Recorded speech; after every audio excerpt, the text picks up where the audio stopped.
అందరికీ నమస్తే. నా పేరు కార్తికేయ పోలవరపు భీంబార్ సైనిక్ అధ్యక్షుడిని. ఈరోజు కావలి నియోజకవర్గం దగదర్తి మండలం కొత్త హరిజనవాడ సమస్య గురించి మాట్లాడాలని ఈరోజు ఈ సమావేశానికి రావడం జరిగింది. గత నెల ఆగస్టు నెల 19వ తారీఖున దగదర్తి కొత్త హరిజనవాడకి పడమర దిక్కున ఉన్నటువంటి భీమాస్ రెస్టారెంట్ డాబా అక్కడ కొంతమంది వ్యక్తులు మద్యం తాగి అక్కడ ఉన్నటువంటి చిన్నపిల్లలు కానీ దారిని వచ్చేపోయే మహిళలు కానీ వాళ్ళకి నోటికి వచ్చినట్లు మాట్లాడుతూ ఉంటే ఆ మహిళలు వాళ్ళ మాటలను వినలేక కులదోషణ చేస్తూ వాళ్ళని శీలాన్ని కించపరుస్తూ మాట్లాడుతూ ఉంటే అవి వచ్చి వాళ్ళ భర్తలకు చెప్పుకుంటే భర్తలు అందరూ వెళ్ళి ఆ డాబాలో ఇలా జరగడం ఈ విధంగా చేయడం కరెక్టేనా అని చెప్పి అడగడానికి వెళితే అప్పుడు వాళ్ళందరూ కలిసి ఈ గ్రామస్తుల మీద అక్రమంగా కేసులు పెట్టడం జరిగింది. ఈ అక్రమ కేసుల గురించి మేము ఇందుకు దగదర్తి మండలం లా అండ్ ఆర్డర్ ఎస్ఐ గారు జంపాని కుమార్ గౌడ్ గారిని కలిసి మేము మాట్లాడాము.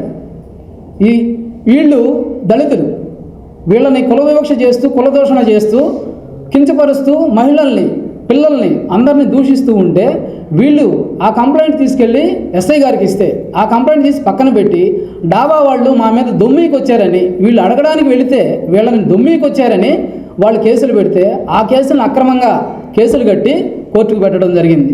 ఈ విషయం పైన మేము 2 సార్లు జిల్లా ఎస్పీ గారి దగ్గరికి వెళ్ళి మొరపెట్టుకోవడం జరిగింది.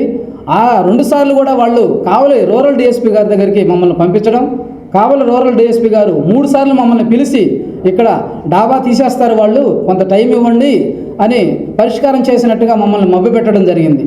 మేము ఏదైతే అట్రాసిటీ కేసు పెట్టామో అది మాత్రం పైకి తీసుకురాకుండా దాన్ని అణగదొక్కి వాళ్ళు మా పైన పెట్టినటువంటి అక్రమ కేసులు మాత్రం కోర్టుకు పెట్టి మమ్మల్ని నేర చరిత్ర ఉన్నటువంటి వ్యక్తులు వాళ్ళు ఈ వడ్డే నవీను, వినయ్ కుమార్ అనే వ్యక్తి కానీ కడియాల సురేష్ అనేవాళ్ళు కానీ నేర చరిత్ర ఉంది. ఒకసారి పోలీస్ రికార్డులు తీయండి, వాళ్ళు చేసిన నేరం ఏంటో అన్నీ మీకు స్పష్టంగా తెలుస్తాయి.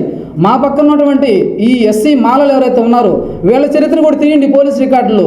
ఇప్పుడు కావాలని వీళ్ళని క్రిమినల్స్ చేయాలని కొత్త కేసులుగా బనాయించి కోర్టుకు పెట్టి ఎస్ఐ గారు చెప్తున్నారు బహిరంగంగా, మిమ్మల్ని అందరినీ నేను రౌడీ షీట్లు ఓపెన్ చేస్తాను అని బహిరంగంగా చెప్తున్నారు. ఏం సార్, మేమేం నేరం చేశాం? మీరు మాకు అందరినీ కూడా చదువుకునే పిల్లలు, అందరూ ఉద్యోగాల కోసం ప్రయత్నం చేసే పిల్లలు, వీళ్ళని అందరినీ కూడా మీరు రౌడీ షీట్లు కట్టి ఏం చేయాలనుకుంటున్నారు? నేరాన్ని పెంచాలనుకుంటున్నారా, లేదంటే శాంతి భద్రతలను కాపాడాలనుకుంటున్నారా? ఏం చేయాలనుకుంటున్నారు మీరు ఈ మండలంలో? మేము ప్రశ్నిస్తున్నాం మా సంస్థ తరఫున, మీరు దీనికి సమాధానం చెప్పాల్సి ఉంటుంది. అదేవిధంగా ఎమ్మెల్యే గారి దృష్టికి ఈ విషయాన్ని మీడియా ముఖంగా మేము తెలియజేయాలనుకుంటున్నాం. ఎమ్మెల్యే గారు వీరందరూ కూడా టీడీపీ కార్యకర్తలు. మీరు చెప్పారు ఎలక్షన్ ముందు టీడీపీ కార్యకర్తలు ప్రతి కార్యకర్తను మేము కాపాడుకుంటామని. మరి ఈరోజు టీడీపీ కార్యకర్తలే పోలీసుల వేధింపులకి, అగ్రకులాల వేధింపులకి గురవుతూ ఉంటే మీకు ఇంకా నెల అవుతుంది ఇది మొదలయ్యి ఈ సంఘర్షణ. ఇప్పటికి కూడా మీ దృష్టికి రాలేదా? మీ దృష్టికి ఈ నాయకులు తీసుకురాలేదా? గ్రామస్థాయి నాయకులే కదా మీ దాకా తీసుకురావాలి. ఎమ్మెల్యే గారు ఒకసారి ఈ సమస్య పైన కూడా దృష్టి పెట్టండి. వీళ్ళందరూ కూడా టీడీపీ కార్యకర్తలే. రేపు రాబోయే 3 నెలల్లో పంచాయతీ ఎలక్షన్లు జరగబోతున్నాయి, ఎంపీటీసీ ఎలక్షన్లు జరగబోతున్నాయి, జడ్పీటీసీ ఎలక్షన్లు జరగబోతున్నాయి. మా ఓట్లు మీకు అవసరం లేదా? దళితులు ఓట్లు మీకు అవసరం లేదా? అవసరం లేదనుకుంటే మా సమస్యను మీరు పట్టించుకోవద్దు.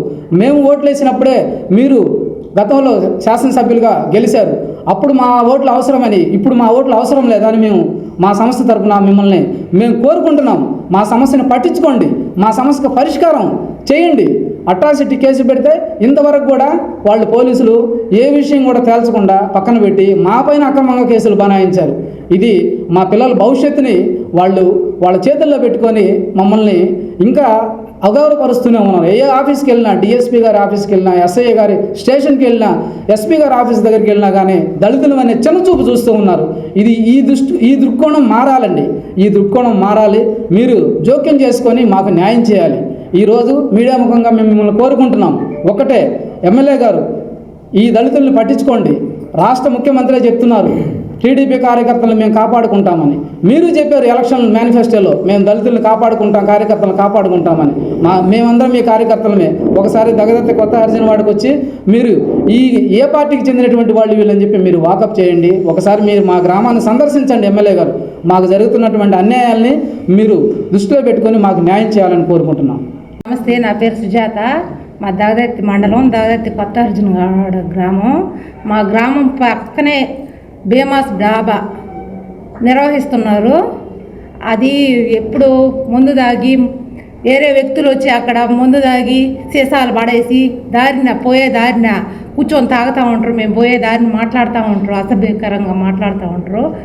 అది వద్దన్నందుకు మా మీద కేసులు పెట్టి మమ్మల్ని ఈ విధంగా తిప్పుతూ ఉన్నారు. పోలీస్ స్టేషన్ చుట్టూ తిప్పుతూ ఉన్నారు. మా పిల్లలు చదువుకో ఉన్నారు, వాళ్ళకి ఏం ఉద్యోగాలు లేకుండా చేయాలని చెప్పి చేస్తూ ఉన్నారు సార్. అది ఏదో మీరు ఎమ్మెల్యే గారు వచ్చి మా కొత్త అర్జునవాడకు వచ్చి అసలు ఏం జరిగింది ఏంది ఇంతవరకు ఒక్కరు కూడా వచ్చి అక్కడ ఏం జరిగిందో విచారించలేదు. ఎస్ఐ గారు కూడా వచ్చి విచారించిందే లేదు. విచారించి అసలు ఏం జరుగుతుందో తెలుసుకొని అప్పుడు ఏదైనా న్యాయం చేయండి సార్. అందరికీ నమస్తే. అందరికీ నమస్తే సార్. ఇప్పుడు ఈ ప్రెస్ క్లబ్కి మేము ఎందుకు వచ్చామంటే మాకు జరుగుతున్న అన్యాయాలని బయట పెట్టుకునే దానికి సిఐ దగ్గరికి వెళ్ళినా, ఎస్ఐ దగ్గరికి వెళ్ళినా, డిఎస్పీ సార్ దగ్గరికి వెళ్ళినా మాకు న్యాయం జరగడం లేదు కాబట్టి ప్రెస్ క్లబ్కి వచ్చాం. ఇంకోటి ఏంటంటే ఎందుకు వచ్చామంటే ప్రస్తుతం మా ఊళ్ళో వడ్డే వినయ్ అనే అతను కొత్తగా డాబా పెట్టాడు. అది మా ఇంటికి పరమ దిక్కున ఒక వీధి, మేము ఉండే ఇళ్ళకి అతను పెట్టిన డాబాకి ఒక వీధి అడ్డం. ఆ వీధిని మేము పోతా వస్తూ ఉంటాం. మా ఆడవాళ్ళు, మా ఇంట్లో వాళ్ళు ఎవరు పోయినా కానీ రే మీకు ఇక్కడేం పని రా అని చెప్పేసి మమ్మల్ని కుల దోషణ చేస్తూ మా కులాన్ని కించపరుస్తూ మాట్లాడాడు.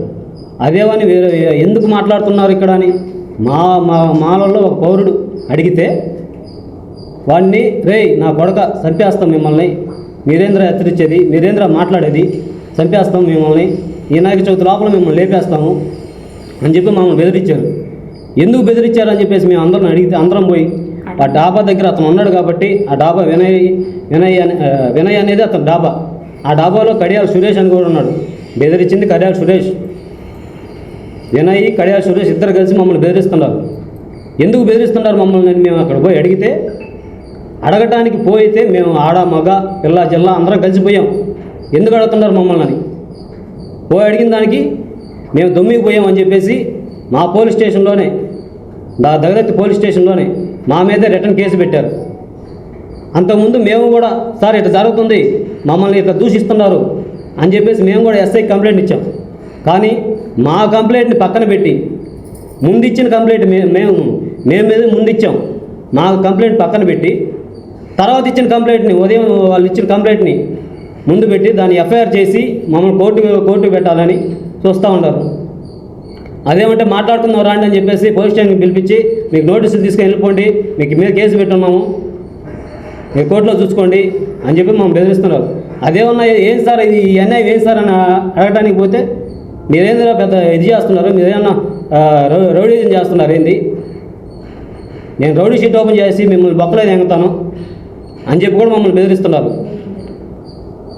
ఆ కడియాల సురేష్, వడ్డే వినయ్ వీళ్ళిద్దరే సార్ మమ్మల్ని బెదిరిస్తున్నారు. ఆ కడియాల సురేష్ అనే ఒక అతను ఇంతకుముందు కూడా అతని పేరుంది ఇంతకుముందు కూడా వడ్డేవాళ్ళు ఎర్లా ఏడుకొండలు అనే అతన్ని పక్క నుంచి రౌడీలు పిలిపించి అతి దారుణంగా కొట్టించాడు. కానీ వాళ్ళు ఎవరు చెప్పుకోలేని పరిస్థితిలో గమ్ముగా అయిపోయారు. అదేవిధంగా మమ్మల్ని కూడా చేస్తారని భయపడి మా పిల్లకాయలు భయపడి మేము ప్రెస్ క్లబ్కి వచ్చాము. అదేవిధంగా మా పిల్లకాయల మీద కేసులు పెడితే వాళ్ళు చదువుకున్న వాళ్ళు రేపు ఫ్యూచర్లో ఏదైనా ఉద్యోగం రావడానికి కానీ ఇంకేదన్నా భవిష్యత్తులో బాగుపడటానికి కానీ అవి మాకు తీరలేని దెబ్బతీస్తాయి. మేమేం చేసాం సార్, మేమేం అన్యాయం చేస్తున్నాం? వాళ్ళని ఏమన్నా పల్లెత్తి మాట అంటున్నావా? వాళ్ళని ఏమన్నా ప్రశ్నిస్తున్నావా? వాళ్ళు డాబా పెట్టుకున్నారు, నడుపుకునే వాళ్ళు డాబా నడుపుకోండి, మాకేం అభ్యంతరం లే. కాదు మా జోలికి ఎందుకు రావాలి? మా ఆడవాళ్ళని ఎందుకు విమర్శించాలి? మీరు ఎక్కడి నుంచో వచ్చి మా ఇళ్ళ దగ్గర డాబా పెట్టి మమ్మల్ని ప్రశ్నించాల్సిన పని ఏంది? మీకు అంత అవసరం ఏంది? ఎవరు చెప్తే చేస్తున్నారు? మీరు ఉన్నారు, మీరు చదువుకున్నారు, మీ బాడీ మీరు చదువుకోండి, చేసుకోండి. మా పిల్లకాయలు చదువుకొని ఒకరోజు మంచి దుస్తులు వేస్తూ తిరుగుతున్నారని చెప్పేసి మీ కన్ను ఎర్రైపోయి మమ్మల్ని కించపరిచేటట్టు మాట్లాడితే మాకు శోషాలు రావా, పౌషాలు రావా? మా అమ్మల్ని, మా అక్కల్ని, మా చెల్లెల్ని మాట్లాడితే మేము అడగడానికి పోతే మా మీద దొమ్మి కేసులు పెడుతున్నారు. ఎందుకు పెడతారు సార్? ఎవరైనా కానీ అడిగితే దొమ్మి కేసులు పెట్టరా? సారీ, ఎవరైనా పోయి అడిగితే వాళ్ళ మీద దొమ్మి కేసులు పెడతారా? అమ్మ అక్కల్ని మాట్లాడితే ఎవరో పోయి అడగరా? అడిగిన దానికి కేసులు పెడతారా? సరే కేసులు పెట్టారు, దానికి న్యాయం ఏందో అన్యాయం ఏందో ఎస్ఐ గారు విచారించి మా మీద కేసులు పెట్టాలి, ఎఫ్ఐఆర్ ఫైల్ చేయాలి. వాళ్ళు చెప్పారని చెప్పేసి ఇష్టప్రకారం ఎఫ్ఐఆర్ ఫైల్ చేస్తే అది ఎంతవరకు న్యాయం సార్?